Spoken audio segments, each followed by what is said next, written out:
Hey everyone, welcome back to another Haolonggood review. Today we take a look at probably one of my most highly anticipated releases of 2025. There's Shantungosaurus. Ended up ordering my figure from Lana Time Shop. They've been my pretty much go-to for Haolonggood figures. This figure retails for $49.99, and I'll leave a link down below in the description if you want to pick one up for yourself. As you can see in the box, there's two versions of this figure, the brown and green version. I only opted to get one, mainly due to spaces. It's a very large figure, and space is becoming a premium now in my collection. I end up getting the brown version. The green version is also nice, both sport very nice natural looking color schemes.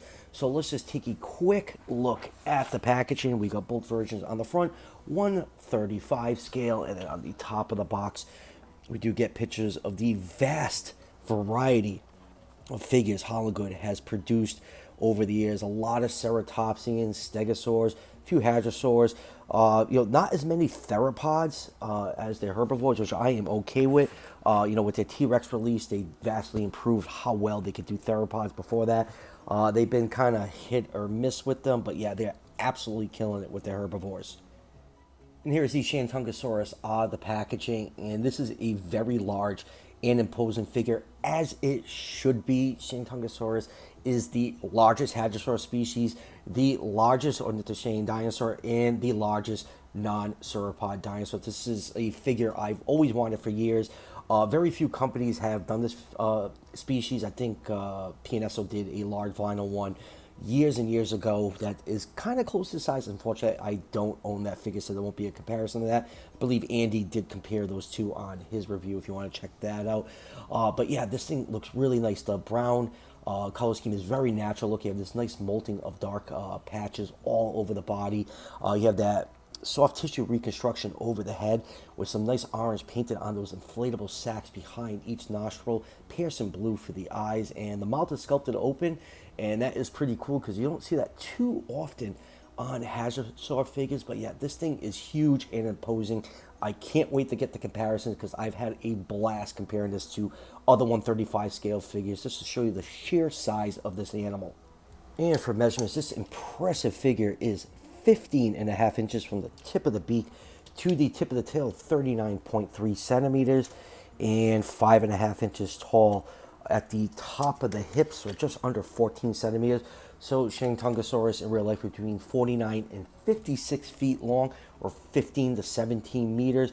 That puts this figure somewhere in the 137 to 143 scale range. So if you collect between 135 and 145 scale, this figure is going to fit really nicely in your collection. Now let's look at some of the finer details of this amazing looking figure. Seriously, I absolutely love this thing. This might be my favorite figure of 2025.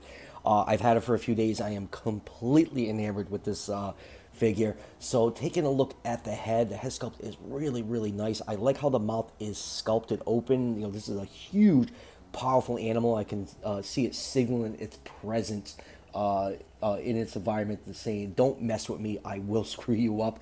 My only complaint is it's a little bit shrink wrap, especially around the eye and where the ear is. You can just see a little bit of the skull outline, and a lot of figures lately have gotten away from the shrink wrapping look, and it's slightly disappointing to see it, just a touch of it on this figure. That's my only critique about this. On those the nostrils, you have this nice bright orange coat for the inflatable sacs on the head. You can really, picture this animal making some crazy sounds with that. And then inside the mouth, you have a nice pink coat. You can see the tongue and the teeth nicely sculpted in. And if you look really far back in the throat, you can see the nasal passages barely sculpted. That's always a cool touch. I always appreciate that when I see that on any figure. And then going down to the neck, very thick, powerful neck muscles on this thing. Kind of wish it kind of had that those large scales found on that Edmontosaurus specimen. I could see it adding like an extra layer of protection on this animal, even though its size was its protection. And then going down to the forearms, you can see that hoof from the famous Dakota Edmontosaurus specimen that has been pretty much incorporated into every Hadrosaur figure since then. That hoof covered, those 3 digits, decked out in brown paint. And then going down to the body, of nice folds and wrinkles and very, very fine scale detail, which is nice because this is a large animal. The scales wouldn't be that prominent on a figure this size because you see some osteoderms peppered throughout, and you have that nice row of scales along the back of the neck that goes all the way down to the tip of the tail, and then going down to the insanely powerful hind legs. You can see bulging, rippling muscles along the thighs and calves. Mine seems to have a paint error. One of the feet has the toe claws painted in that dark brown paint, and the other one doesn't. Not a huge deal. I can easily fix that. It's the first time I actually ever had a figure from Haolonggood come with a paint issue like that. But then going down to the huge, powerful tail, all those tendons and muscles are connected to that huge, huge hip region. Getting smacked by that tail will definitely mess you up. You can see more of that nice brown and molted pattern all the way down. And flipping the figure over, this thing has a nice bulging cloaca slit, which I really, really appreciate. So yeah, this thing is cool. I absolutely love this figure.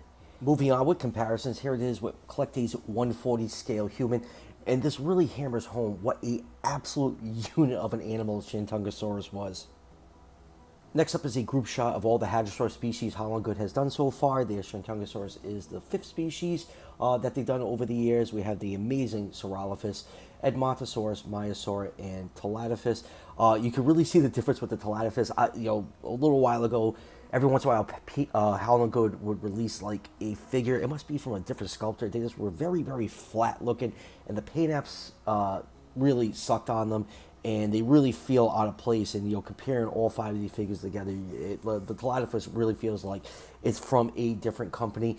And there's a lot more Hadrosaur species Haolonggood could crank out, and I'm sure they're going to do it. I really, really want them to do a Saurolophus Angus terrestris, because that animal is absolutely massive. Please, please give me the other species of Saurolophus, because it's my favorite Hadrosaur species of all time.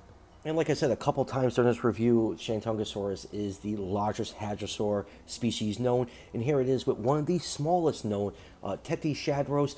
These two figures came as a pair. They're from Wild Pass, a very small company that released a few figures. I really don't know what they've been up to lately, but these two are still available on Everything Dinosaur if you want to add a unique, Hadrosaur species that only one figure has been made of. But yeah, you can just really see the variety of sizes Hadrosaurs came in when you have these two displayed next to each other. Now, Haolonggood isn't the only company that did large figures of Hadrosaurs. PNSO and Collectay both came out with large figures of Edmontosaurus, a Hadrosaur that can get close to 49 feet long, and even compared next to this Shantungosaurus, it does make them look a lot smaller. Just shows you what an absolute unit this Hadrosaur was. Next up, we have a very old PNSO figure. This is their Shantungosaurus. Back in the day when PNSO burst onto the scene, they did a lot of large hollow vinyl dinosaur figures. One of them was Shantungosaurus. Like I said earlier, I believe Andy did that comparison. I just never got that figure for whatever reason. Shantungosaurus was around, I think 26 to 30 feet long. You can see this figure is definitely not 135 scale. I just wanted to do this comparison. Next up is a group shot of a couple species that lived alongside Shantungosaurus. They are from the, please excuse my pronunciation, the Shinganzhong formation. We have Sinoceratops and Zhucheng tyrannus, which was the apex predator of that formation. And Zhucheng tyrannus was pretty close to T-Rex size, and Shantungosaurus absolutely dwarfs it. A Zhucheng tyrannus would definitely think twice before trying to take down a healthy adult Shantungosaurus, with those powerful legs and tails. Not to mention that these things weighed around like 15 tons. They would absolutely level a predator if it got too close. Scorched earth, motherfucker! I will massacre you! I will fuck you up! Next up, here it is with Haolonggood's first large sauropod figure, their Apatosaurus, still one of my absolute favorites in my collection. And like I said, Shantungosaurus was one of the largest non-sauropod dinosaurs. And just look the size of this thing next to an 80-foot plus Apatosaurus. It's pretty much, its tail is just above the hips of Apatosaurus. It just really hammers home what a massive animal this was. And lastly, let's end these comparisons with the largest theropod dinosaur, Tyrannosaurus rex, and the largest ceratopsian, Triceratops. All these figures are from Haolonggood, and next to T-Rex, I've been in front of Sue. She's an absolutely massive animal, and just look how short T-Rex feels next to Shantungosaurus. It's just, this is why I love collecting a lot of figures in the same scale. You can do all these super fun comparisons, and it really just brings in the perspective of like just the different shapes and sizes dinosaurs came in. And Shantungosaurus had a skull over 5 feet long, actually a little bit bigger than T-Rex. I think it was around 5 feet is the largest T-Rex skull. If you line them up, you can see the Shantungosaurus head is actually a little bit bigger than Haolonggood's T-Rex, which is really, really cool. So yeah, it's just so cool doing all these comparisons with this figure. I'm telling you right now, it's probably going to be my favorite figure of 2025. I absolutely love this Shantungosaurus. So final thoughts on Haolonggood Shantungosaurus. Absolutely love this figure. It's one of my most anticipated figures of this year, and it did not disappoint. Always wanted a nice 135 scale version of this large species of Hadrosaur. My only minor critiques is just a little bit of shrink wrapping around the eye and ear, and obviously mine has a missing paint app on one of the feet for the toes. Really not that big of a deal. It actually took me a couple days to realize that those paint apps were missing, so I could easily fix that on my own. But yeah, this is a large and impressive figure, and obviously you saw I had a ton of fun during comparisons. This is just a great figure to display on your 135 to 145 scale dinosaur shelf. It's just such an important animal for being the largest Hadrosaur, largest ornithosaurid, and largest non-sauropod dinosaur. Yeah, so pretty special figure in my book. And like I said earlier, I got mine from Lana Chime Shop. Retails around $50. Link is down below in the description. So that will do it for the review. Right now, I really don't have anything new coming in, so maybe I'll just go back and review some older figures like Haolonggood's Brachiosaurus, which I really pissed that I did not get a chance to do that. So be on the lookout for that. And as always, if you're enjoying the content on this channel, show your support by hitting that subscription button just below the video. Each subscription helps out the channel tremendously, and it's greatly appreciated. And I'll see you guys for the next one.